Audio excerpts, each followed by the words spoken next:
Warning. The following podcast is intended for a mature audience due to the dropping of bombs of the F, S, B, and C varieties. Listener discretion is advised.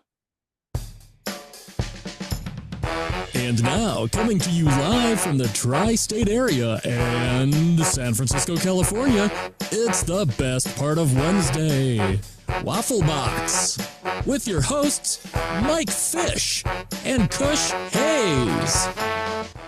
Ooh, welcome to Waffle Box podcast where we talk about anything, everything, and nothing all at the same time. Coming up on episode 176, we find out which fruit is banned in Sweden.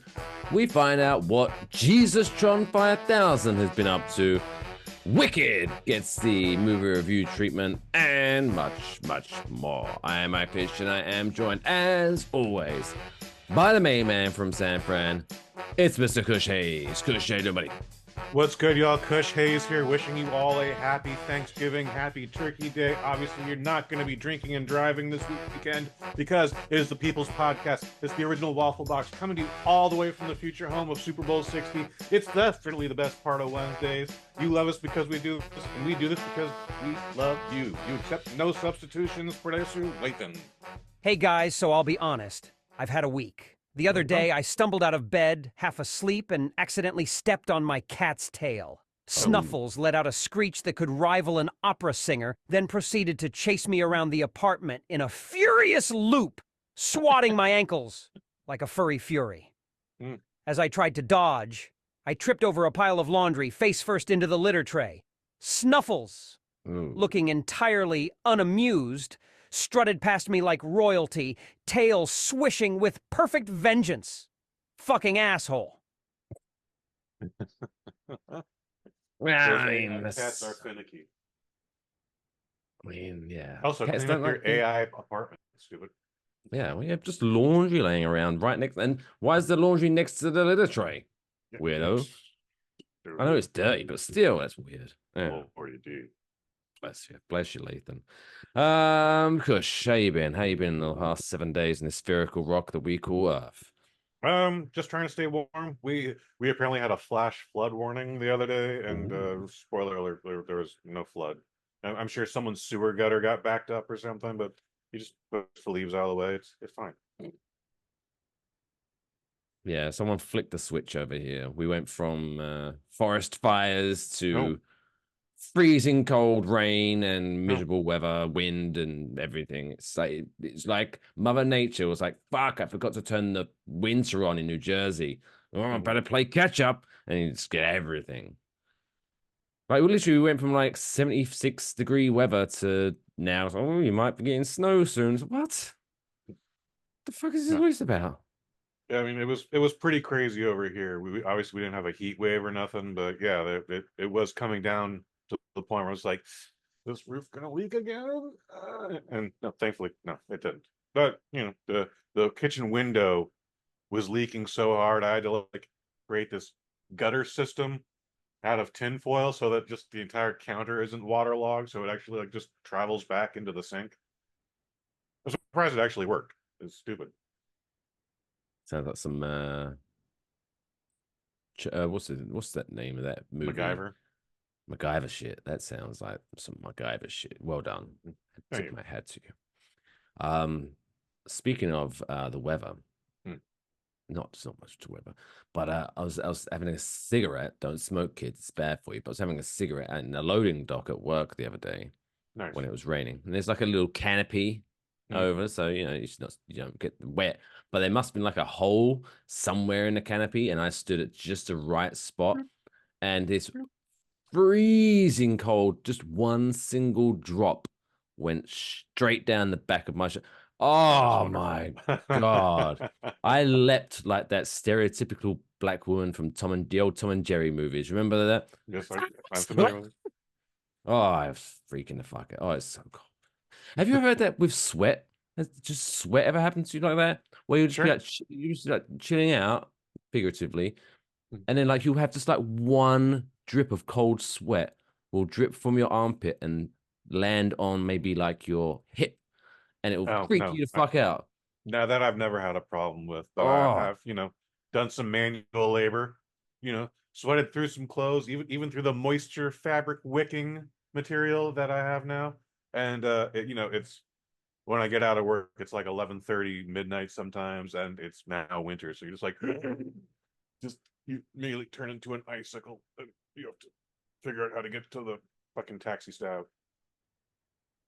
Because everyone knows sweat is the body's natural defense against heat. Sweat is there to try to cool you down. And I imagine as soon as you stepped outside, your body was like, this is backfired immensely. Yeah. I immediately regret my decision to make Kush sweat. Yes, I've made a terrible choice. Milk was a bad choice. Before we hit the top stories, I meant to ask you this last week, but I forgot in all of the fun we were having. Because you know how in the introduction you always say the future home of Super Bowl 60. Mm-hmm. Once Super Bowl 60 takes place, mm-hmm. Are you going to come up with a whole new magic introduction, or are you just going to say the former home of Super Bowl 60? Well, obviously the week after our Super Bowl episode, I will say the former home of Super Bowl 60. And then after that, I will drop it entirely, or I'll find something new. That's still over a year away. So we got Super Bowl 59 right around the corner. Yeah. Guess who won't be in it? The 49ers, most likely. The Jets or the Giants. Yeah, probably neither of them either. We try to keep to the 3 fundamental rules in Waffle Box: no politics, no religion, no sports, because those are all divisive things like that.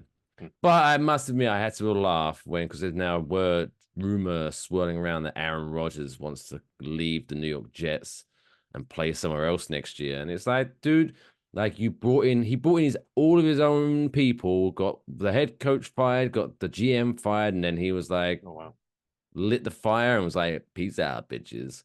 It's hilarious. So and those poor suckers in green thought they were going to win the Super Bowl this year. So he left Green Bay and went to New York. I know the name, but I don't follow the sport enough to go like. Aaron Rodgers is the quarterback that has all the conspiracy theories, and Robert F. Kennedy Jr. was going to have him as potentially as his vice president. Oh, and like he's the kind of guy that I have a theory about Aaron Rodgers. I mean, if you don't really know who he is, then it's not going to strike home. But some people who are listening might know who Aaron Rodgers is, I'm assuming, and then they'll enjoy this bit. But he is the kind of guy, right, basically, that will play really badly on the weekend. And then to divert attention away from his bad performance, he'll go on the Pat McAfee show and be like, did you ever hear that goats are actually really aliens? And he was to say some outlandish shit. Just so people start going, oh, did you hear Aaron Rodgers talk about goats being aliens? Rather than actually talking about him being a bad quarterback now. I'm genuinely based on this new information, I am genuinely surprised he's never been on the Joe Rogan podcast. Oh, he must have. Nope. I haven't listened to every episode, but it's on my subscription list, and I go like, I don't want to hear from that guy. But I would go like, oh, Aaron Rodgers, what's up with him? I would say that he would be the ideal guy for an for a Joe Rogan podcast. Yeah, I agree. That's what I said. He must have been. I'm not going to look it up now. It doesn't matter. It doesn't matter. It doesn't matter. But yeah, it'd be 3 fucking hours anyways. So oh my god, I wouldn't be able to listen to that. The only one I listen to is if Bill Burr's on Joe Rogan, I'll listen to that. And Neil deGrasse Tyson. It's always a fun listen. Oh, fun. Neil deGrasse Tyson was just on the Bill Maher real-time show on HBO this past weekend. I watched that, and those two are literally going. Bill Maher still an arsehole? Bill Maher is definitely a snarky little cunt. Oh, so you don't like my show, do you, Michael? That's I think it needs a little work, but that's my Bill Maher. If you ever want to have a really fun time with Bill Maher, just go on YouTube and search Bill Maher Jiminy Glick interview. Oh, it's fantastic. I actually sat that one out. I was just like, it's funny. It's hilarious. Okay. I mean, I like Martin Short, but yeah, his comedy, I guess, any comedy is like any art. It's an acquired taste, so you might not enjoy it, but I found it fucking hilarious. Anything else you want to bring up? You want to talk to the group about, or should we just get straight into this week's? Thanks to everybody who watched the Red 1 review. I hope you liked it. I don't know why so many people watched that and not something else, but thank you. What I'm saying is we have other content here besides that. Yeah, you can go on the YouTube channel and see like the Birthday Blackjack separately in its own little podcast form, and all of Kush's movie reviews in separate videos. They're marvelous, and I'm sure everyone was just looking up to see like, why did Dwayne Johnson's movie do so badly? See if they could find out some answers from Mr. Hayes, and hopefully they did. After we did that recording, there was all sorts of articles on like Variety and the True Hollywood Report. I was like, here's why Red One's box office wasn't a failure to Amazon. And it's like, because they're going to put it on the streaming service. Stupid. They were apparently going to just put that on the streaming service. And then they were like, we spent $250 million on this. Might as well put it in the theater. Might as well see what we can do with it. Now they've got their $6 back. They can put it on Prime. Mm-hmm. Good for them. Good for them.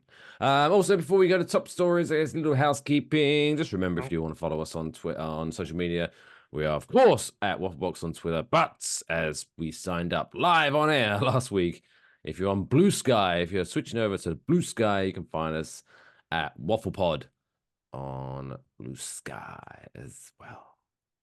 Marvelous. But yes, it's now time to find out what's been going on in this wacky world in the past 7 days. It's now time for this week's top stories. It's now time for this week's top stories. Bubbles. Sweden is this week's first location. What are the crazy, wacky Swedes been up to? Erotic. Well, I mean, the topic of this story has erotic uses. I guess you could use it in an erotic way.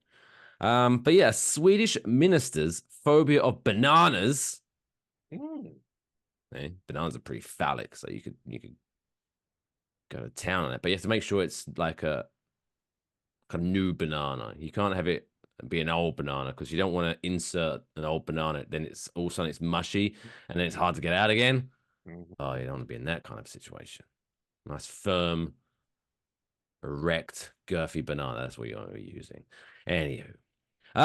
Yes, so this Swedish minister's phobia of the bananas has led to officials to insist that rooms are free of the fruit for any meeting or visit. The instructions from Gender Equality Minister Paulina Brandberg's staff were seen in leaked emails published by the tabloid Expressen. They quoted one of the leaked messages sent to the Norwegian Judicial Agency ahead of a VIP lunch as saying that she has a strong allergy to bananas, which is a lie, by the way. So it would be appreciated there'd be no bananas in the areas where she would be staying. A similar email reportedly sent to the county administrative board said no bananas are allowed on the premises. Now, they're saying it's an allergy. However, old deleted tweets have been found from her saying that she is getting professional help, saying that she has the world's weirdest phobia of bananas. Apparently, the Undertaker's afraid of cucumbers. Really? Yeah, well, that's what I was going to. Because even though it's fascinating, right? It's just a hilarious story. The fact that some poor sucker who probably like interning there has to run around the building to make sure there's sweep the building for bananas. Jack. Okay. I also imagine they now have added to the playlist on their Muzak system. Yes, we have no bananas. Yep. We have no bananas today. Boom, boom. Get rid of that British pop sensation Bananarama. Get that off the playlist. Yeah, no Bananarama is allowed. Banana Man, that cartoon from no banana hammocks, that's for sure. No banana hammock. Regular underwear, please. Banana splits, no desserts for that. No, don't forget about it. That's a dairy product too. Like, so that's a double strike. Like, what is it like? Is there a weirdest phobia?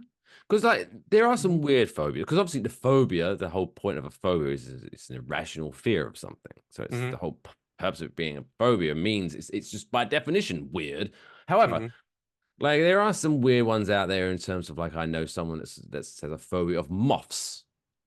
These little weird. fluttering moths. Yeah. Like, I don't understand how you can be scared of a moth, but I can at least like understand I it. can In go that like, that's yeah, it's in my like it can hair. be It's in my fluttering. It hair. can catch you out, off guard. It can go like. Sure. So An actual phobia. I can get why someone could be afraid of a moth. Mm-hmm. What the fuck is a banana gonna do? Yeah. Can't even move. Like I said, the Undertaker, the guy's like 6'8". You know, he's known as the Dead Man. He drives around when he's not driving around in a hearse, he's driving around on a motorcycle. Big bad tough guy. Cucumbers, terrified of him. The former G4 hostess Olivia Munn. Now she's an actress, and I think she might even be Aaron Rodgers' baby mama. That The to name be rings determined. yeah. To be determined. Well, now Anyways, you know everything about fucking Aaron She's got Rodgers. a phobia of balloons. Balloons. You know what? Because sometimes, when you least expect it, they can go bang. Mm-hmm. So maybe I can. And people do get startled by that, but she hates balloons, especially when they pop.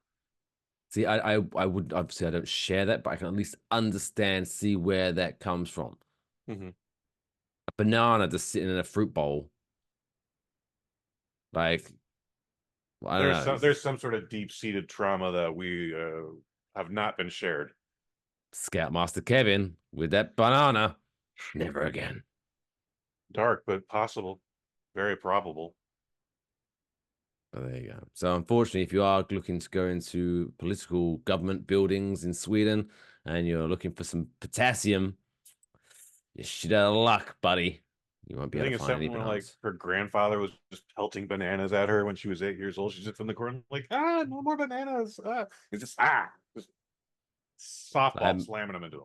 Like maybe there was one banana left in the house and he was really looking forward to having the banana when he got home from work, and then he came home and found out she had ate the last banana, and so the next day he came home with all the bananas. He said, you want bananas, huh? You want bananas? Have all the fucking bananas. Yeah. Beat her to shit. Like when a Texas father catches his son smoking, you're gonna smoke every last pack of this cigarettes in this pack. I totally botched that. I haven't even drinking it. Terrible. I think we got that, mate. We got where he was going from. Speaking of bananas, this Swedish guy won't like this. So did you ever hear of there was like a work of art? Yes. Featuring a banana that was duct taped to a wall. Mm-hmm. They did it again. They've done it again, right? So the banana duct taped to the wall, which is like an art piece called Comedian. That's what it's called. So the art piece, it's just literally a banana duct taped to the wall. Now, previously, as Kush alluded to, someone walked up to the banana duct taped to the wall, whipped it off the wall, and ate the banana. And then they just replaced it with another banana. Now, someone has purchased the rights to the Comedian artwork for $6.2 million at auction across the river over in New York. So, yeah. That's including the commission fee, by the way. So, like, there's the auction, and it was like $5 million. But then the guy who spent that also still has to pay them like 20%. Like, I don't pretend to understand it, but that's why it's $6 million in your story. So this, if you've never heard of this is why I hate art, right? The concept of art. Because I know, like we said, like music is art, movies are art, professional wrestling is art, musicals, plays, yada yada yada. But you know what I'm saying when I'm saying like art, like modern art or whatever. What you're putting down, yeah, it's all bullshit, right? Because from this story, right? Let me read this article, right? So the Sotheby's auction house said it was the announcement of a new original work by the prominent and provocative artist Catalan that initially captured the world's attention, but Comedian quickly erupted into a viral global sensation that drew record crowds, social media inundation, landed the cover of the New York Post. New York Post is a fucking trash place anyway. And divided viewers and critics alike. Now, Justin Sun, founder of cryptocurrency platform Tron, or of course, crypto's involved in this, twats, has paid $6.2 million at auction for a certificate of authenticity that gives him the authority to duct tape any banana to any wall and call it comedian.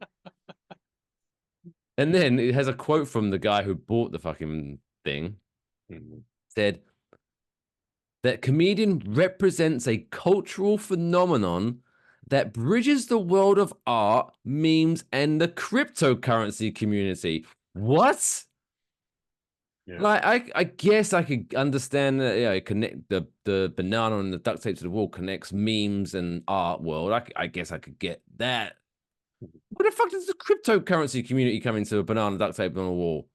Or is he just trying to slide that in just to be like, oh, by the way, I'm involved in cryptocurrency, so you should. I think he's sliding that in. So he bought the rights to duct tape a banana, which sounds like the stupidest fucking thing. And I'm gonna come back to that in a minute, but this doesn't sound any different than like a writer selling a joke to like Jay Leno or something, okay? Or someone writes a song and now Dolly Parton's singing it. You get what I'm saying? Yeah. Okay. We are not obviously the first people to be talking about the banana duct tape to the wall. And while conspiracy theories just came up a second ago, and I don't want to like lead into them, heard several times people going like, "This is a money laundering thing," because this is so fucking stupid. You bought the rights to duct tape a banana to the wall. Go fuck yourself. No, this is the money laundering. Crypto's involved. Yeah. Yeah. No, they that's $6 million. $1 million of it is going to the auction house, but $5 million of those dollars are going somewhere else that they don't want you to know. I love that you just put a flag up, and I'm saluting it. I like that. Yeah, I'm ready to go get my tin foil out the cupboard and create a nice cozy hat for myself. Honestly, these are other people's theories that I'm just pushing for, so I have no proof that this is a real thing. All this is alleged. Makes some sense. Occam's razor. The simplest answer is usually the correct one. They didn't just spend $5 million to duct tape a banana to the wall anytime they want. You can fucking do that yourself, Mike. Fucking will. Guess what? You can turn the arc the other way and call it not the comedian. Oh, you just made $10 million right there, Mike Fish. Let's go. As the kids say. There we go. By the way, go to enjoywafflebox.com/shop where you can buy t-shirts, hoodies, and a banana duct taped to a wall. Cool. Dude, yes. Just start selling bananas. Bananas. Oh, or we could just start selling like make your own kits where it's like a box with a banana and a roll of duct tape. Yes. Sell that, and we can just mass produce that. And then again, just like the way the pornos are doing it with their spoof films. This is not the Avengers. This is not the comedian. There we go. Copyright. Waffle Box 2024. This is not the comedian. Let the money roll on in. Cha-ching. Marvelous. Last top story. This one caught my eye. We mentioned at the top of the show, Jesustron 5. Look at this, there's money going everywhere. Jesustron 5,000. Yes. Well, you know Switzerland, right? Switzerland's. It's weird that a news story comes out of Switzerland because Switzerland's very boring. Switzerland's very neutral. Switzerland's is very like there was a show, Futurama. There was an episode where there was people from the neutral planet, and one of them was he got shot and he was about to die, and he was like, "Before I die, please tell my wife I said hello." And it's like just everything's just neutral. That's what Switzerland people are like. That's what I think of. But in Switzerland, a church is now using, I know we don't like to talk about religion, but here we go, is using an AI hologram of Jesus to take confessions from Catholic worshippers. Could you imagine that you go into the confessional box and Jeezy Creasy's staring back at you? The fuck? It's too blasphemous. I'm not a very religious guy, but this is absolute blasphemy. 2, they're recording your confessions, stupid. You don't just put all that fucking technology in the confession booth and then it's like, yeah, don't everybody's secret is safe here. This is Black Mirror coming to life. Like all these people that are taking confession are suddenly going to get mysteriously anonymous emails saying, if you don't send us $1 million, we're going to put this video about you cheating on your wife and it's on the internet. A banana to your wall. Yeah, I spent a lot of money buying a banana. I need some money back. Dubbed Deus in Machina, which Deus Ex Machina. Yeah. The futuristic shrine features a confessional booth with a screen displaying the face of Jesus through the grate. Before entering, there's a caution that warns that do not disclose personal information under any circumstances, which means they definitely are recording it because there's a little disclaimer there for them. Occam's razor. Check. Use this service at your own risk. Press the button if you accept. And people are pressing that fucking button. Dude. If ever I see a button that says press this button at your own risk, why do people press it? I know it's tempting, but just don't press the fucking button. That's some subconscious thing, but yeah, go on. I'm sorry. If the worshipper opts to proceed, the digitally rendered visage interprets their words and generates a response with the animated face moving in sync with the words.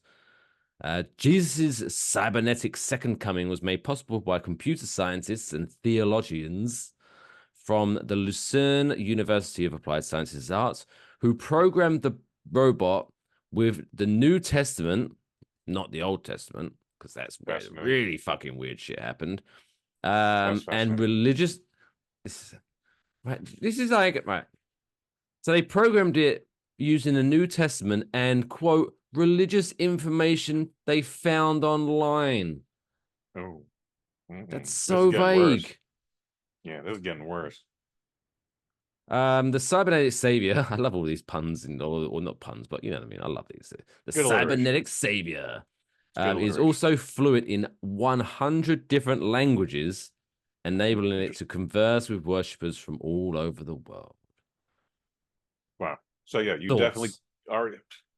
You confirmed what I just threw out there, like within seconds. They're recording your goddamn confessions. They're saying, don't reveal any personal information. 2, it's crazy that the Church of Switzerland has become a spirit Halloween shop. Because this is right out of one of those fucking things, man. Like, you can buy a shitty wig and a beard in the pew next door. Like, this is bad.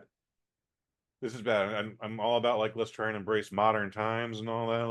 Let's bring the kids in, you know, like but this is right up there with the driverless cars. This isn't good, dude.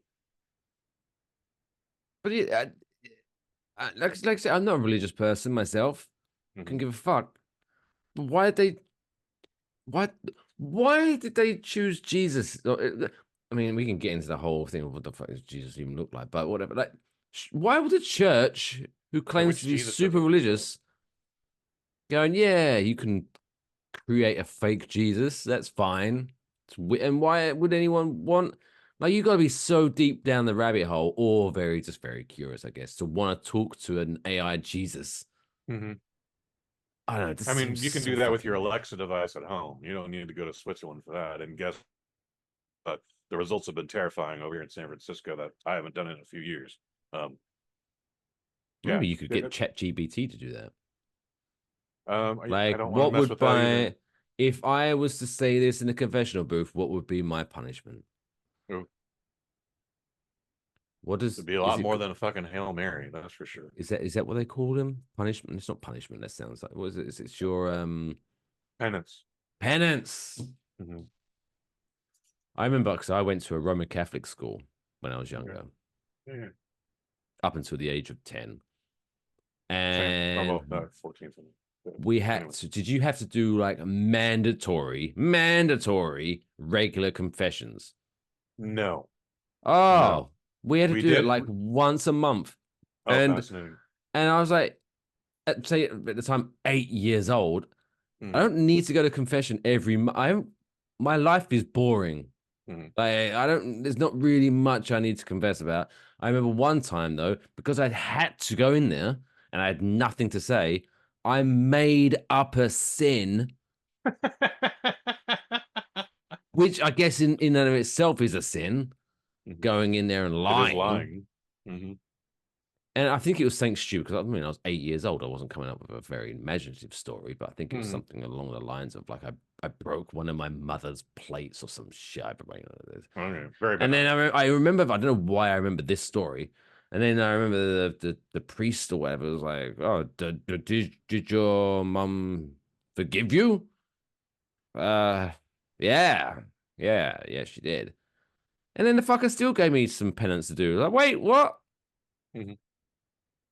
Yeah, Be careful what I've you been wish forgiven, but no. You're Apparently, forgiven after Jeezy, the penance. apparently Jeezy Creasy still wanting me to say Hail Marys 5 fucking times. Yeah. About a fucking plate. Maybe he liked the plate. It was a nice plate. We had to go to church once a week during school, and I love that because it's 1 hour a week where I'm not worried about reading, writing, or arithmetic. I'm just there. True. It's a little drafty.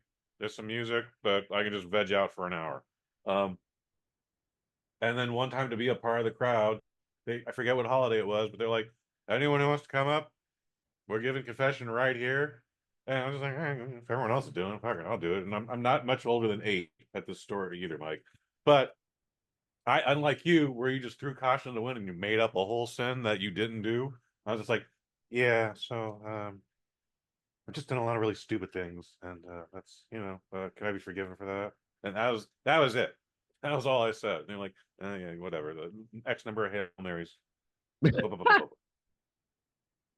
So I wish I wish I was as witty as I am now when I was 8 years old. Because I would have loved it. I'd just seen the look on his face like an 8-year-old walks in. It's like, what do you have? I killed a guy. His like I got forced into a play date by my parents, and I couldn't stand him, so I hit him over the head, and he's now buried in the backyard. And and then just stared at the priest like, what are you gonna do now, huh? What's your next move? Do you think AI Jesus is gonna look like Benedict Cumberbatch? Maybe like a mixture of like. No, if I had to say AI Jesus is gonna look like a celebrity, I'm gonna go Jared Leto. Ooh, yeah, okay. I think Jared Leto could be a good AI Jesus. Got those weird piercing blue eyes, sure. Oh, and the stringy hair. Yeah, okay. Maybe like, you could pick which Jesus you want. Do you want to talk to Leto Jesus? Do you want to Cumberbatch? Cumber Christ? Russell Crowe could make a good Jesus face. Russell Crowe taking your confession. Like I'm talking like young, not I'm talking like Gladiator Russell Crowe, not what was that movie did with Ryan Gosling? The Nice Guys. The Nice Guys, Nice yeah. Guys. Yeah. Great movie. It's a great movie, but he was looking a bit great tired. goddamn movie. But yeah, Jared Leto just has this look. Like if you make eye contact with Jared Leto, it's like he's seducing yet judging you at the same time. He's got a very weird look in his eyes, but it's very addicting. Like I was watching the Las Vegas Formula One Grand Prix this weekend, and he was there, and he does some racing, doesn't he? Maybe, I don't know. Oh, okay. Honest answer. But he's Keanu I'm thinking about. He has this look of like they pan to him in the crowd or in the whatever where he was, the paddock, and they kind of like Jared Leto, a musician, and he just had this look about him where again at the same time he looked like the most confident man in the world, but at the same time somehow he looked like he was confused and didn't know where he was. It was this very weird look on his face. Only Jared Leto can do that. Sure. So yeah, if I'm gonna vote for a Jesus, it's Jared Leto. I think you should get like a roster like in like the Street Fighter character icon. Like I got Lenny Kravitz Jesus. Like I got Alex Jones Jesus. Like what? What's wrong with you? Stop that. Oh, he'd be a terrible Jesus. He'd just be yelling at you all the time. Yelling at the entire... Go think about your sins and say 4 Hail Marys. All right, dude. Chill. Let us know who your ideal Jesus would be if you're going to see AI Jesus at Waffle Box, or let us know in the comment section. Oh, Get a lady Jesus in there too. Oh, who would be a good lady Jesus? Might have to meditate on this for a while. I'm thinking I can't think of a name, but who was the main actress in Orange is the New Black? Well, that whole thing was, I've never seen the show. I know Janeway is in it. Janeway's in it. She plays like a Russian cook in the prison. You're talking about the chick from that 70s show? No, but she's also in it. Okay. We're almost getting there. That's all I got, then. Oh, okay. But if you ever watched Orange is the New Black, the main character, she has long blonde hair. I think that's the characteristic. I think any Jesus that you're gonna have has to have a long blonde hair, or you know what I mean. Like Carrot Top would make a terrible Jesus. Carrot Top would not make a good Jesus at all. Sorry, Carrot Top. No offense. I'm just saying, if I'm picking an AI Jesus to confess my sins to, I'm not picking Carrot Top. You'll be too distracting with all your props, you crazy bastard. Anyway, moving on to some other people out there in the world that are achieving things with their lives. So much so that an Irish brewery is awarding them certificates and saying, well done, you did a thing. It's now time for this week's Dumb World Record of the week. Why? Why? Why would I? Why? Why? Why? Why? Why? Why? Why would you want to do that? Copy is the theme of this week's Dumb World Record. Are you a coffee guy? Yeah, occasionally. Not so much these days, but like when I'm on a location, we definitely gotta get some hot coffee. Like, yeah, so when I say you're like, for me, you know, I've got into coffee in terms of like when I work now, I'm working at the restaurant. You know, a lot of coffee is very helpful, but it's just kind of like just the regular black coffee out of this pumpy thing that we grind, like, you know, we brew every day, and I just put milk and sugar in it, and that's it. But when I say coffee, people, like, you're not one of these like go into places and ask for like a triple pump mocha latte iced. Nothing does that. It's like these fucking names that has like hazelnut 20 words in lattes it. used to be my jam. And then I caught COVID in the top of 2021. We did a whole bit here on Waffle Box with it, and then for whatever reason, my body chemistry changed. So now I can just drink coffee black. Like, I don't need any cream. I've never put any sugar in other than what's in the latte already. But now because of my COVID, because I had COVID, I can now drink coffee black for some reason. I don't pretend to understand why, but that happened. No, I have to put milk and sugar in the coffee we have at work because I get it. It's trash. But anyway, but whatever, it gets the job done. But yeah, speaking of coffee, YouTube and TikTok sensation. Oh, I already hate this guy. Nick DiGiovanni teamed up with US chain Dunkin', formerly known as Dunkin' Donuts. Oh, they dropped the donuts there. Oh, stupid. Yeah. Well, if you ever see one in the wild, it just says like Dunkin', or it says DD. I guess they try to maybe drop the donuts from their name because, you know, we do other things other than donuts. Yeah. What else? Coffee. Anything else? No. Yeah. Brilliant. We don't have a Dunkin' Donuts out here in San Francisco. I think there's a close one in the East Bay. Obviously, I don't go to that. Last time I attempted to go to a Dunkin' Donuts was when I was in Amsterdam, now 2 summers ago. So, and guess what? They were closed at 6 in the everyone in Amsterdam already has coffee at home. This is a treat, a beverage, a dessert. It's not a thing that you start your morning with and go to work over there. That's bullshit. That is. I agree, but that's their custom. So I had to use. I don't know why I compare the two, but I can always like it's either are you Team Dunkin' or Team Krispy Kreme? That's I don't know why, but with your donuts, yeah, too. Okay. Krispy Kreme donuts are fucking amazing. Well, Krispy Kreme, they make that shit right on site, and there's a big bay window, and you get to watch how the fudge is packed. Whereas Dunkin' Donuts, they do that some other location, then everything is bussed out or shipped out or whatever. So it's even the fresh donut is sterile. Starbucks also, like, all that shit comes in a cellophane wrapper to the point where let's not pretend you made that shit in the back. Just give me the thing in the wrapper. And for whatever reason, she didn't open the wrapper and just threw it in the little paper bag anyways, and then handed that to me. And I was like, no, like, just all right, never mind. I'm leaving. Fuck her. I will. So, Dunkin' Donuts are not the best, but they're still good. They're donuts. Donuts. I always I have two in opposite directions, very close to me. I can either go up there or I go up there, and it's like they're very close. I know, right?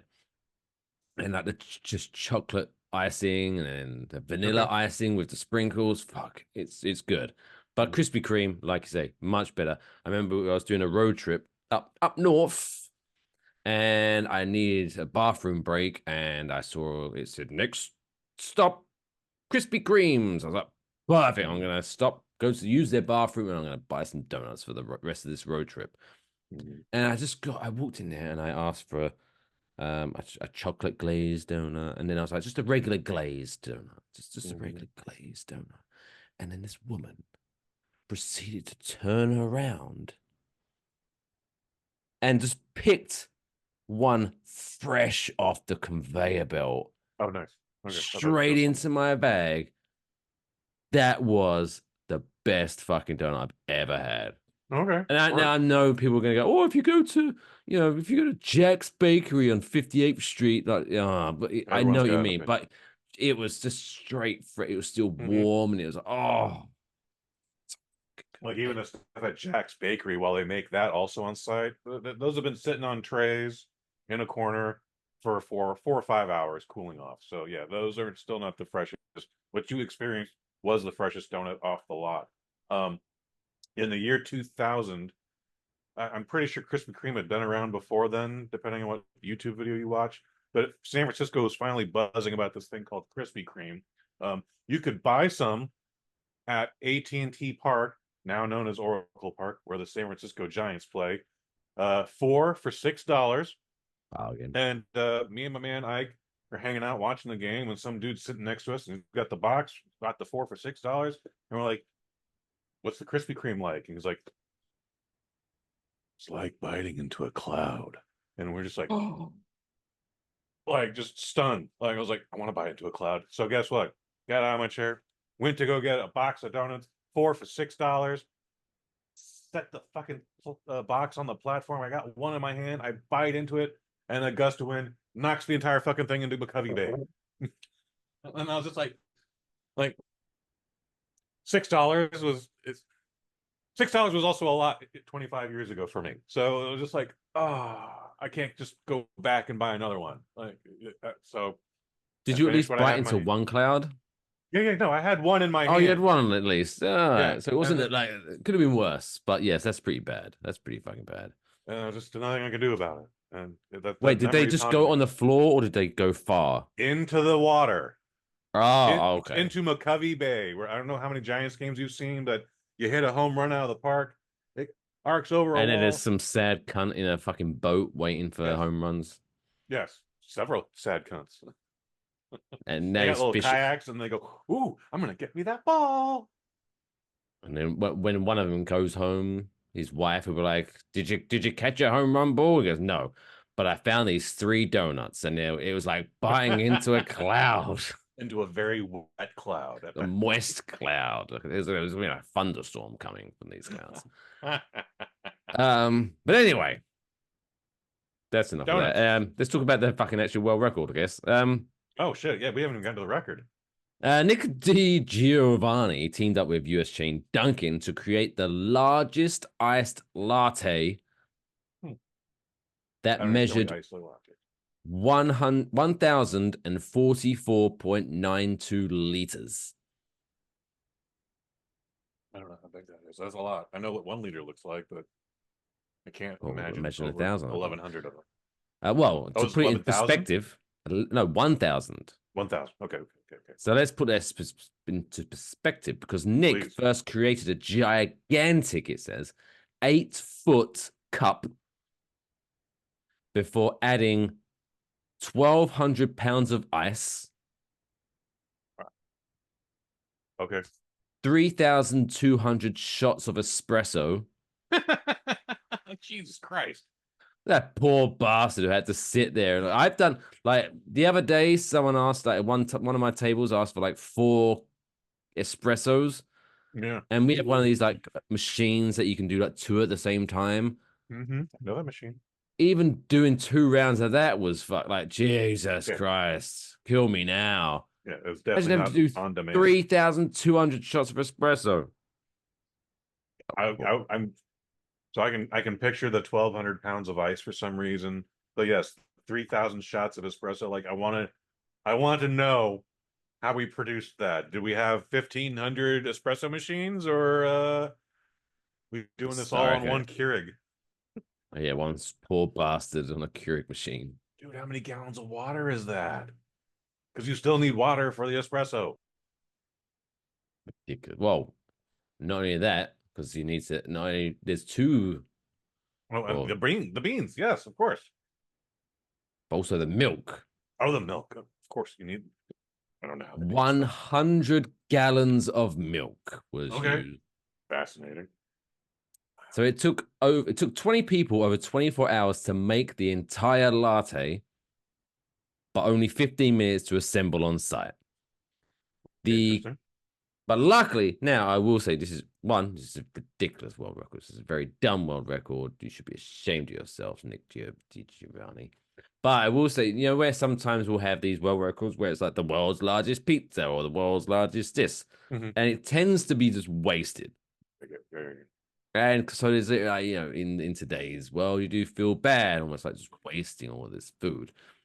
But at the very least, the cup in which this giant 1,044 liter iced latte was put together in had a tap on the side so that it could be served in smaller cups to the crowd of people who had come to witness the record being broken. So that's the only thing that does make sense. It was drunk, at least. It was drank, but I would hope so. Jesus. Again, it's like we've done this like almost what? I know we haven't done a dumb world record every episode of Waffle Box, but almost. So let's for argument's sake say 170 dumb world records. It still begs the question: the fuck made you think of creating the world's largest iced latte? I think he's just got cunt-itis. But like, so when they filled up this container with the little tap, again, the tap is the only thing that makes sense in this story. Did they like pump it through a fire hose? Like, how did we transport all this espresso? It need to go somewhere. Her Angle shows up with his milk truck, spraying it into this. Maybe.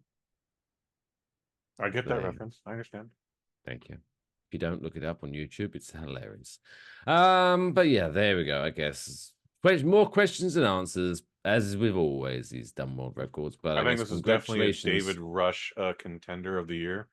Ooh, it's pretty soon. It's coming up. I think I'm gonna have to go back and compile all these dumb world records from this past year. There's at least 45 of them for now for you to go through. Hey, but you got your notes. That's why you got your notes, so you can just go like these notes. So it won't be as one fine afternoon. Anyway, so yeah, congratulations to Nick Giovanni and Duncan for breaking the world record for world's largest iced latte. Speaking of it, real quick. So I was going to do a point of this, but maybe I won't. Because it's like, so because when I was looking up the Guinness World Record, their website, there's an article about world records that they will no longer monitor, where they're like, you can submit this, but we're gonna ignore you. We're gonna send it to spam. Right, and then some of the things were like balloon releases, like most balloons released at the same time, blah blah blah, because they're talking about the environmental problems. So we're not going to encourage that. So you can go fuck yourself with your balloons. And then there was one where it was like, we've also, quote, rethought the way we monitor the longest kiss. Right. Oh, okay.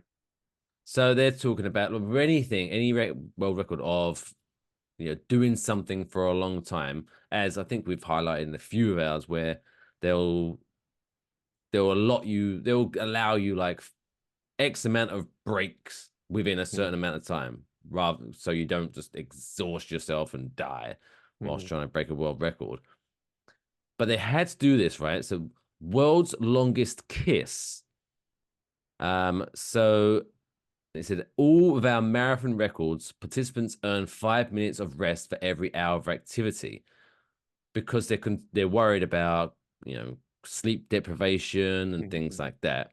Sure. And then do you want to know? This is a bonus dumb world record. What currently the longest kiss is? I feel like we've covered this before already, but I'm gonna maybe I don't know. I genuinely don't know, so I'm just gonna conservative guess 2.5 hours. 58 hours and 35 minutes. And there is a picture of this couple. They're a Thai couple. I don't know why that made me laugh. But... And the picture, that their eyes are open at this point, because I guess they just look so bored. Imagine just having like connecting lips, because even if you're not, even if you're not working the lips, if you're not working the tongue, you just let's just connect lips for 58 fucking hours to qualify as I couldn't imagine that, because just doing that for like 30 minutes, I'd be like, this is kind of bored. I'm bored now. What the fuck are we doing? I don't foresee a situation where, regardless of failure or success, where that couple just doesn't split up after that. Like, I've kissed you as much as I want, and I don't want to. No, go away. Imagine I had bad breath. Oh, okay. Well, that's yeah, that's absolutely going to happen, and you're going to need a lot of mouthwash. You might need 1,000 liters of mouthwash that day. The world's largest. Anyway, but yes, congratulations to Duncan and Nick Giovanni. Right, we're going to take a quick break now. On the flip side, of course, we've got a very pivotal birthday blackjack where Kush is win or bust. We're still trying to finish above 500 for the year. We've got a Kush's movie review and much, much, much, much more. I'm going to go opening up another beer. So stick around if you can. We'll be right back after this short break and message from Grandpa Spuds. In 2 and 2. Hey, kiddos, are your desserts missing that, well, je ne sais quoi? Is your sex life lacking the spice in which it once had? Well, you need to get yourself some whipped cream. Whipped cream has been a staple addition to any dessert and been licked off of nipples, cocks, and Lord knows what else for hundreds of years. Whipped cream, a proud partner of the Waffle Box podcast.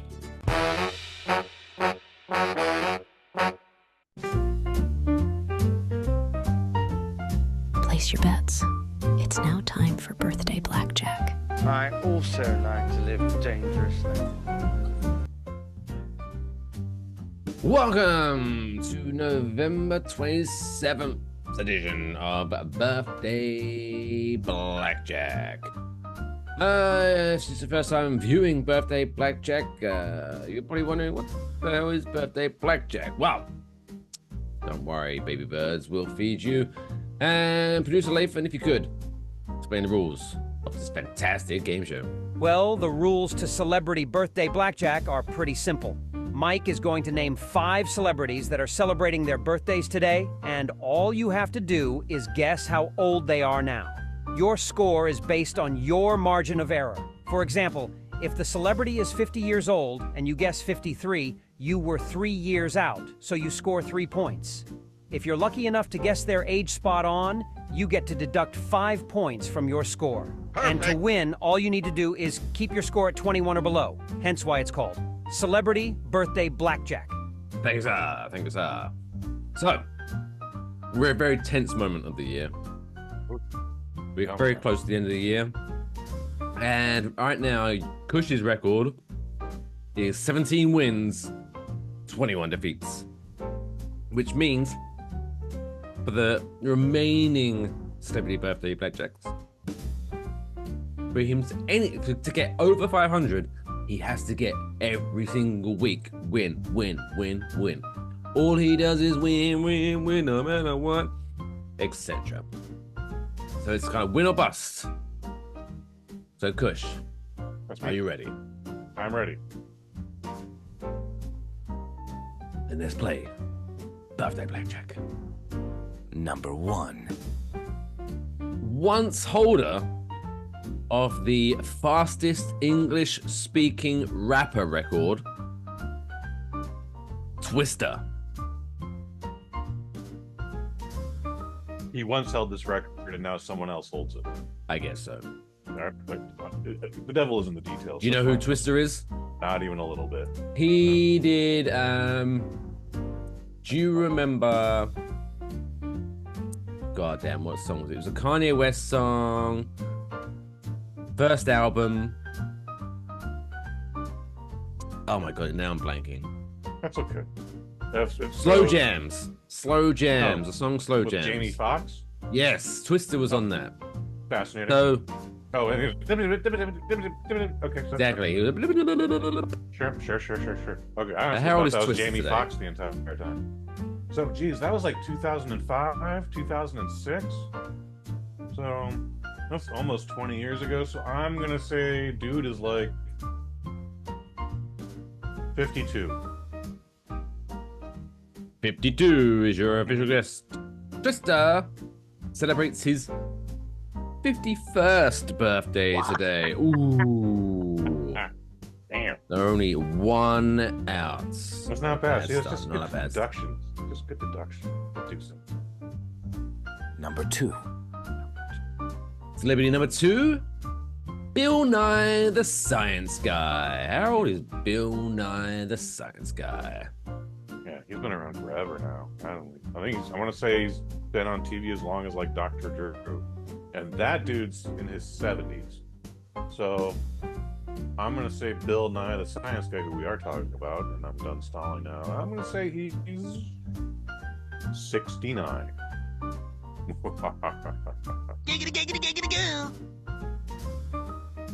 You'll guess 69. Bill Nye the Science Guy is 69. Perfect. Shut the fuck up. What? Yeah. Which, as by the rules of Birthday Blackjack, deducts 5 from your score, so now you are currently sitting at -4. That sensation never gets old. With a nice 25-point wiggle room. Number 3. Number 3 is former professional wrestler and member of boy band 3 Count, if you ever watched WCW, Mr. Evan Courageous. How old is Evan Courageous? Yeah, Evan Courageous is the one the one that wasn't Shane Helms or Shannon Moore. Oh, the one that wasn't either of those two? The other one, yeah. Oh, that sucks. That's a shame. I don't know Evan Courageous, but I do know 3 Count. God, those guys were so young back then. They were like 24 when they started doing that gimmick. And when Tank Abbott was their manager. Hilarious. Oh, word. I don't think I knew that. That sounds very fun. That sounds like a lot of fun.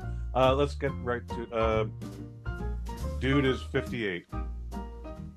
58 is your official guess. I probably botched this one. Evan Courageous is now 51 years old. Okay. Which gives you a score of 7 for that, which so it takes you up to 3. 3 whole points. Yeah, I ain't mad at 2 that. to go. Okay. Number 4. Celebrity number 4, British rapper, or I would more argue he's a spoken word poet over a beat. If you listen to his, you'll get what I'm saying. Mr. Mike Skinner, aka The Streets. Oh, I don't know that How guy. old is Mike Skinner? No. Yeah, I generally don't know who this gentleman is. So yeah, that's 2 for tonight. So I'm throwing a dart at the wall. It hit 50. I'm saying he's 50. 50. And he is 46 today, which gives you a score which leaves you at 7 with an enormous amount of wiggle room going into celebrity number 5. If I was you, I'd be feeling very confident. Yeah, but you made a joke about it last week. How do I fuck this one up? We'll see. We'll see. We'll see. Number 5. Number 5 is, did he do that? Mr. Jaleel White, aka Steve Urkel. Yeah. How old is Urkel nowadays? Yeah, Urkel. Jeez, I want to say I was about 11 when he made his debut. I was 10 or 11. Just doing all the math in my head here. He does a really fantastic Muhammad Ali impression that no one has picked up on yet. But that's not the point. Jaleel White, aka Stefan Urkel, 52? 52 is your official guess. Jaleel White, aka Steve Urkel, is 48. Really? Which gives you 4 out, which takes your final score to 11, which means you're keeping the streak alive. Everything's coming up Millhouse. It feels good. Feels good. And you are, once again, a wiener. You win. Congratulations, Kush. 18 and 21. And I think we worked out there's 4 weeks left. Yeah, I can only get like 1 week. I can only get like 1 wrong. No, you can't get 1 wrong. Can't lose any games for the rest of the year. If you go 100 for the rest of the year, you'll finish at 22 and 21. Okay. Whereas if you lose one, the best you can do is 20 and 22. So you need to win everything. Okay. I think your math is weird, but okay. Yeah. My we're going for it all, math is baby. weird. That's how it works. You just said 20. No, 21 and 20. 21 and 22. Whatever. Fuck you. Anyway, that wraps up this week's Celebrity Birthday Blackjack. Let us know how you fared in the comment section below if you're watching us on YouTube or if you're listening to us on Apple Podcasts, Spotify, all those good stuff. Hit us up on Twitter at Waffle Box or Blue Sky at Waffle Pod. But yes, that wraps up this week's Celebrity Birthday Blackjack. But it's now time to hand the reins of the show over to Mr. Hayes to talk about the things that he loves most, which is movies. And he's going to review a movie in a segment that we like to call Kush's Movie Review.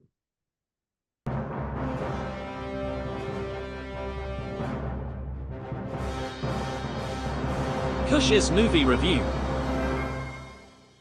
Yes, welcome to Kush's Movie Review. This week's movie is Wicked, the story of a green witch, which was played by a black woman, and the internet exploded because how dare there be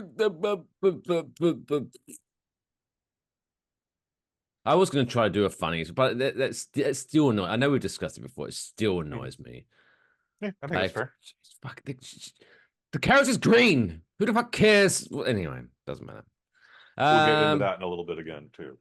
My wife is very excited about this movie, so I'm probably going to be seeing this very, very soon. But obviously based off the Broadway show, based off of a spin-off of The Wizard of Oz, if I'm correct. You're correct. Marvelous. Correctish. Correctish. I'll stick with correctish. And I'll end on a high, and I'll hand it over to you. How's Wicked, Kush? So we're talking about the movie Wicked. It is PG. It is 2 hours and 40 minutes. It's it's a long one, folks. I ain't gonna hold front. We'll get a little bit more into that in a second here. By the way, this is Wicked parentheses part 1 of 2. Fuck you. I wish you could. Anyway, 2 hours and 40 minutes, and it's only part 1. Only part 1. Jeez. Only part 1. We'll get back into that. Again. Lord of the Rings. Directed by John M. Chu. If you're familiar with that name, well, he did Crazy Rich Asians and last year's In the Heights, and then you might remember he did G.I. Joe Retaliation early in his career.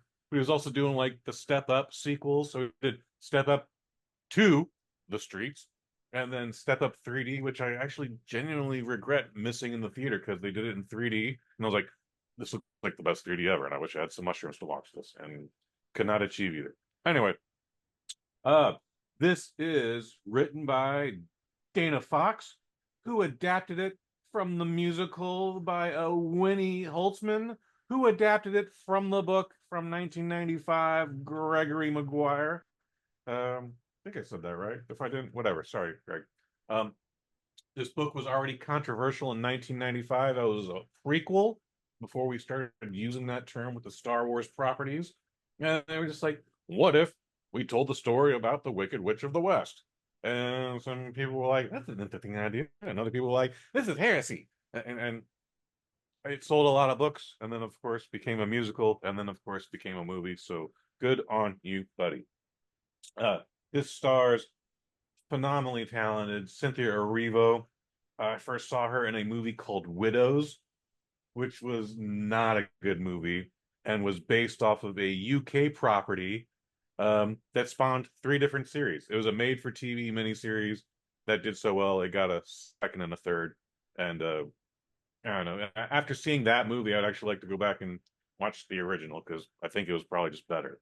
For some reason longer, but better. Anyway, she was also in a little movie called Bad Times at the El Royale, which was pretty much like, you ever go to a model shop and buy a kit, you know, like, or just even see one, you're like, oh, you can put a car, you turn this into a car. This was the guy who produced the Daredevil Netflix series went like, oh, you know what, I want to make a Quentin Tarantino movie, and Bad Times at the El Royale was the result. It's a fun little movie. Nobody saw it, but the first time I heard Cynthia Erivo sing was in this movie, and I've been a fan ever since. So she plays the Wicked Witch of the West, and her name is Elphaba, not Alphaba, Elphaba, with an E-L, not an A-L. Pop star and former child celebrity Ariana Grande is in this, and she plays Glenda, the Good Witch. And this is, you know, the origin story of how these two chicks met. Jeff Goldblum plays the wonderful Wizard of Oz, and then Michelle Yeoh plays a witch who's not letting everybody in on the secret. She's got some secrets. Shh. Not a musical guy. You know, I definitely don't like very long movies. And while I'm not familiar with Ariana Grande, she's the best part of this movie. She's got very physical comedy timing. She sings the shit out of everything. Fantastic. Cynthia Erivo steals the show, leaves us hanging and wanting more after 2 hours and 40 minutes, to the point where it's like, this was the showstopper. You had to stop the movie now. Again, I want more. I only want more. 2 hours and 40 minutes seems like a long time. Didn't feel it. Did check my watch just so I go like, how much more is left in this? I don't know. As we discussed, this is how the Good Witch and the Wicked Witch met. They are apparently roommates in high school. And they get into some adventures. And you know what? We explore themes of racism and fascism. What? And all sorts of little isms and about discrimination. We are talking about a world where humanoids, because they're not human beings, are being instructed by talking goat creatures. One of them is voiced by Peter Dinklage, by the way, which I was shocked to find out he was the CGI goat. Honestly, the entire time I'm watching this movie, I'm like, when does Peter Dinklage and the Lollipop Guild show up? Like it only makes sense that's why my brain would go there. No, he is a talking goat. Anyway, in this world where people aren't human beings and we got talking barnyard animals teaching them in school, for some reason, people are wearing stupid haircuts and they got this and that, like the Elphaba's sister is a cripple in a wheelchair, and she is more popular than Elphaba because Elphaba's skin is green. That's it. It's the weirdest, just like kicking the ass. You're just like, really? Like everybody here looks weird. So all these black and Asian people just getting along together, and everybody's making a fuss about the green chick. I don't get it. Why is Elphaba green? You might ask. Her dad's not green. Her mom is black, and well, one night dad went out for business opportunities, and mom brought home a gentleman whose face remains in shadow the entire time, but they have a sexy little song number, and it's Jeff Goldblum. Like, we never see his face, but it's Jeff Goldblum's fucking voice. Like, I don't know why this is supposed to be a reveal. That's the first 5 minutes of the movie. I'm like, oh, so Jeff Goldblum was her dad? Huh, fascinating. I still don't know why she's green, but that is the thing, is her dad is not her dad. Her dad's actually the wizard. Don't tell anybody I said that. Wait, did I miss that from the original movie? That's not in the original Wizard of Oz, or the one with what's her name from 1939. Judy Garland, whatever her name. Julie Garland. Thank you. So I don't know why I blanked on that, but yeah, that's. Or if I'm actually impressed I knew that straight away. I'm proud of myself. Yeah, well, The Wizard of Oz is a fantastic movie. Dude, you and I have again casually talking about this on the Waffle Box on and off since we saw the ad for it at Super Bowl 58. I was just like, this thing looks fucking amazing. It surely can't live up to the hype. In my opinion, dude, my review for this is believe the hype out of 5. Like, it's not even a number. It's believe the hype out of 5. That might be the second time we've done that. I think the first time I did it was Barbie. Yes. Yeah. I think I did that with Barbie. So normally that's reserved for a movie that I miss in theaters and then end up seeing like a month down the line. But like this thing was literally hyped up so goddamn much, dude. We did a story a few weeks ago about a discrepancy on the toy box of a bad URL. 5 fucking commercials before we even got to the trailer, to the point where I was just like, geez, I wonder when Wicked's coming out. Like we're in the theater, we're here, we're watching Wicked, but you got Cynthia Erivo singing in a Target, and the Dunkin' Donuts guys or the M&Ms for some reason, my Android phone and my iPhone are doing Wicked scenes. Like it's very hyped up. Fucking love the hell out of this movie. I might go back and see it in 3D if I can. I think 4DX might actually be a fun ride, honestly. I'm hit or miss with that. It's either fantastic or it's just the most violent time and I hate it. But I genuinely love this movie. John M. Chu, like I said, there's a CGI goat here, so there's CGI in it, but John M. Chu went out of his fucking way to make everything as practical and physical as possible. Normally when you do a musical also, like the actors are just lip syncing to a track that they can hear in the background, and then they fix it in post and all that shit. Cynthia Erivo and Ariana Grande are belting it. They're swinging for the fences live as they're filming. And by the way, this isn't like one cut. Like there's multiple cuts and multiple angles. And so these chicks sung the same song for days at a time. Like not even hours at a time, like days at a time till the shot was correct. I don't know what they're going to do in part 2. I don't want to give away any spoilers, but again, it leaves on a cliffhanger. There's a to be continued, and with all the substance that we just talked about, with the discrimination and the green skin and the infidelity and the this and the that and the other, I'm just like, why do I foresee some bullshit like epic ass CGI war where the flying monkeys are taking on the talking barnyard animals? As Galinda and Elphaba are just flying around. Like, why do I see that happening? Because I don't know what they do with this. I've never read the book. I've never read the musical. I understand they have some new songs for this. I I couldn't point any of them out to you, but that's what I've heard. However, I think this thing is going to be a big contender for a lot of little gold trophies in February. I'm positive we're going to get a best picture out of it. Or at least nomination wise. I'm positive you're going to see a couple multiple best actresses, supporting and main, set design, costumes, makeup, hair. I think that's all getting nominations, except for the music category, because that's only original music. Whatever original music in here that I couldn't identify, no. The Showstopper, that thing fucking blew me away. Like you hear it in all the goddamn trailers. It's a passionate fucking scene, and it's not an original song anymore. It's been adapted so many times, so it will not. That is the only thing they will not get an Oscar nomination for, is best music. The gentleman next to me, when credits started rolling, he's in a wheelchair, and I guess he's got some issues. I ain't trying to shame him, but my man was just bawling his eyes out. Like this affected a lot of people. Only negative comments I've heard. Fuck's sake, is this only part one? I gotta sit through another 2 hours and 40 minutes of this. I gotta wait 365 days just to sit for another 2.5 hours in my wheelchair. I've only heard 2 negative reviews about this. One was from my man Kai, who's a self-confirmed theater nerd, who surprisingly has never seen the theatrical production of this. But he was just like texting me during the show, which, by the way, super fucking rude. But he's like, "This is so boring." I was like, "Really? This is wild news to me." And then another friend of mine, her 11-year-old daughter, was just like, "There's way too much goddamn singing."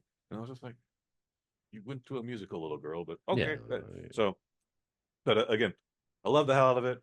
Thinking of possibly seeing it again. Maybe not. I don't know. But believe the hype out of 5. Believe out of the hype out of 5. More Wicked in theaters now, or when we release this. If you're watching this on demand next year around Oscar season, then this is a Universal show, so it'll be on Xfinity or Peacock when it does do the streaming gimmick. Marvelous. So check it out. Wicked, starring Ariana Grande and other people that I can't remember. Cynthia Erivo. Both yeah. great voices. That name. She's amazing. Fucking love that woman. Check it out. But yeah, I did that little because I'm gonna cut it there because I don't want this to be enough. But yeah, just right, because I don't want to get into on my woke soapbox in the main movie review. So this will be in the outside of the movie review. I don't want to, but it just blows my mind, the reactions to like some of this shit. Like, because you have to be able to look yourself in the mirror, surely, right? But like the Little Mermaid one, right? Mm-hmm.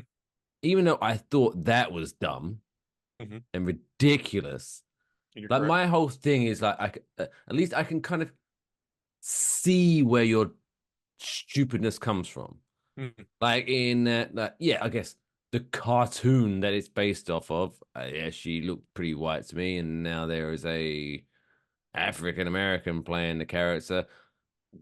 African British. So, but I can see where, like, I think it's stupid still, but I can see where you're getting your stupid views from, if that makes sense. Because there is a difference. But I haven't been hearing any of that bullshit since the first trailer dropped in Super Bowl 58. It came up once, and I haven't heard anything about it since. But yeah, the message in the movie, they hit it right on the head. It's definitely right on the nose, I guess is the phrase. I was fine with it, but yeah, the entire time I was like, "Bitch, you're in a wheelchair, like, and that's your sister. What's your fucking problem?" You know, it's weird how they try to paint this off, because again, like, we're in a world with talking goats and flying monkeys, and then like, "Whoa, this chick with green skin is weird." Oh, like people are a little like flinching when she's just like, "Oh, excuse me, you know, hi." It's yeah, and maybe that's what the play is about, or what the book is about. I'm not going to invest that any further. When it comes to the actual stage production, and I wouldn't put these two together ever. I forget who plays Glinda in the thing, but do you remember when John Travolta botched that one woman's name at the Oscars? It's her real name is Adina Menzel. And she's a Broadway singer. And then he called it Adidas. Oh, Adele Dazeem is the name he gave her. Yeah, okay. Adele Dazeem, and she will be forever be Adele Dazeem to me. She makes a little cameo in this. It's fine, but as I'm watching it, I kept going back to that night at the Oscars, and he goes, "The wickedly talented Adele Dazeem," and I was like, why do you say it like that? Besides botching her name, I was like, oh, because she was in fucking Wicked. I now fucking understand it. I never put the two together. I always thought it was the funniest thing that just this, like, the letters that came out of his mouth and the letters that are on the sheet of this woman's birth certificate, like, there are letters that aren't even in the same two names, and it's just like, how did you botch that so hard? So, but anyway, the wicked talented Adele Dazeem. I don't know why it sounded like Bill Cosby there, but anyways. Yeah. I think it's always a good time to move on when you bring up Bill Cosby. One last thing. Apparently, there's I don't know if this is a spoof or not, but before we started recording, dude, I saw a post on Facebook, which is getting old. But apparently some woman brought her 6-year-old to this movie, which I would have said is perfectly acceptable, but apparently had no idea it was about witches. So she yanked the little girl out, and they left like within the first hour. And it's like, what? And she's like, it's got witchcraft and this and that, and it's that, and it's like, it's the fucking Wizard of Oz, bitch. What's wrong with you? Well, what did she think Wicked was about? That's why I'm just like, this has to be like, this movie Wicked will be fabulous for my young child. I don't know anything about this movie, but the only thing I know about this movie is that it has Ariana Grande in it. Oh, I guess maybe that was it. Maybe that was it. That was one of her arguments. She's like, I knew Ariana Grande was in it. My daughter's a big fan of hers, and she was wearing pink. So that's why we went to go see Wicked. And then we found out it was about witches. I was like, I feel like you're trolling this lady, right? Like, this is a joke, right? Witches aren't real, I think those people also exist. So if you're watching the long form review here, it's about witches. It's if witches and Harry Potter offend you, don't see this. Just the facts, ma'am. Yeah, that's all I got. That's all I got. That's all I should have. Well, let's wrap this week's show up. Nice little bow of a warm and fuzzy feeling inside, as we always do. It's now time for this week's feel-good story of the week.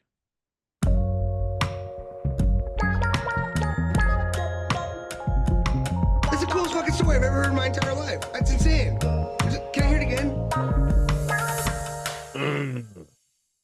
This week's feel-good story of the week comes to us from London, England. Jolly old London, England. Can I sweep your chimneys, Mr. Governor? What? Repeating themes this episode. Do we? Yeah.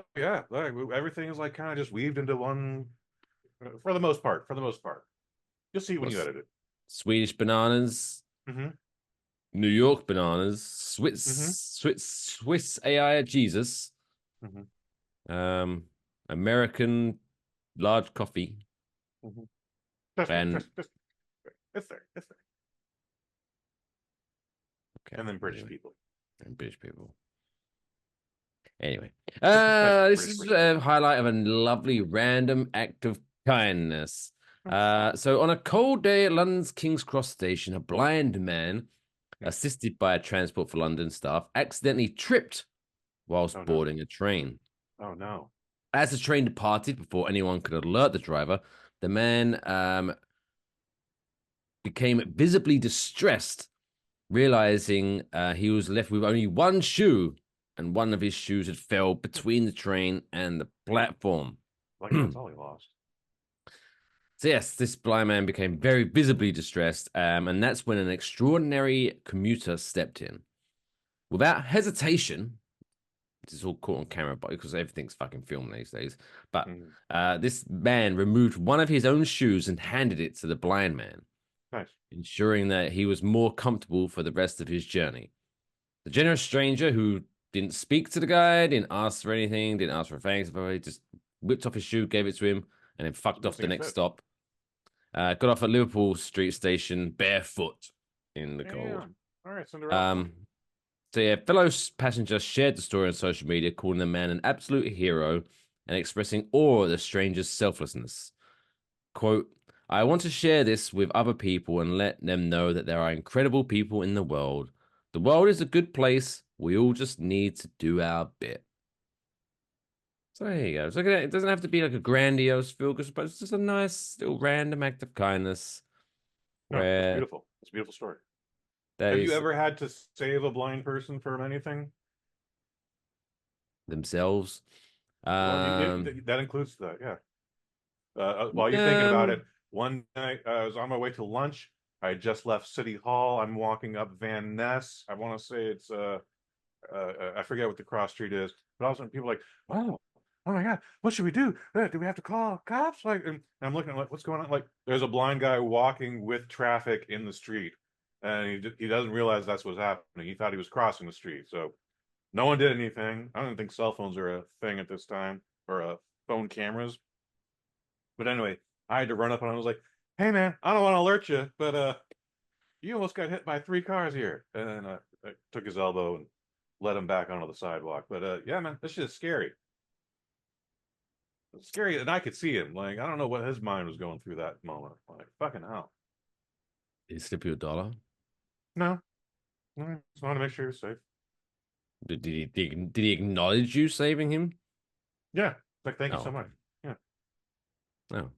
Yeah. I'm sorry, this didn't involve more parkour or Iron Man, but what was his dog or his cane? He had his cane, no dog. But he was tapping along. He's just like, wow, this crosswalk is long. This is weird. The fuck is this shit? Yeah. I've been crossing the street for 5 minutes. Yeah. I don't know if he was recently blind, but I was just like, oh my God. So yeah, that's the thing I did. No, I don't think I've ever had any interactions with a blind person that would be podcast worthy. So I'll leave that up to you. Congratulations, you win this round, Kush. Yeah. Oh, I'm just double winning today. Yeah. All right, you're just loving your life. Yes. That wraps up another episode. The 176th episode of Waffle Box is in the books. It's crazy. It's crazy to think about. So as we release this on Wednesday, the 27th of November, tomorrow is Thanksgiving. So very happy Thanksgiving to anyone who does celebrate that. And shall we, Kush? Should we do the old? Yeah, what are we thankful for? What are we thankful for? Hate to be cliche, but health, wealth, and happiness. Happy for my mom still being around. Happy for the people that I've met, the people that I'm still in touch with, and the people that I've yet to meet. So, and then lastly, just don't drink and drive. Don't drink and drive any day of the year, but please don't do it this weekend, especially. Like, let's all get home and fuck a Black Friday. You can do all that shit on Amazon from home. Don't riot. Don't step on each other. And let's get through this holiday, guy. Cheers. Cheers. Happy Thanksgiving, y'all. I guess my thankfulness is just thanking for just thanks to everyone who I've ever come across in the past 8 years, because I've realized this past Saturday was my 8th anniversary of living in America. I moved to America 8 years ago now. Congratulations. So thank you to anyone I have come across who's made me feel welcome and made me almost forget that I made a huge move 3,600 miles away from my original birthplace to where I live now. Feel very comfortable. So thank you for anyone who I've interacted with in these United States of Americas. So it's a good night from me. It's a good night from Kush. We've got nothing really to promote, right? Have you got anything else to promote other than just promote sobriety on the road? Exactly. Lathan, Uber, you got anything? Lyft, all that shit. Have you got anything to be thankful for, Lathan? I'm thankful for good friends, Wi-Fi that doesn't crash, and the fact that I've somehow managed to keep my plants alive this long, though I'm starting to think they might be faking it. Marvelous. But on that note, Take care of yourselves. And each other. That's all, folks. Play me off, Johnny.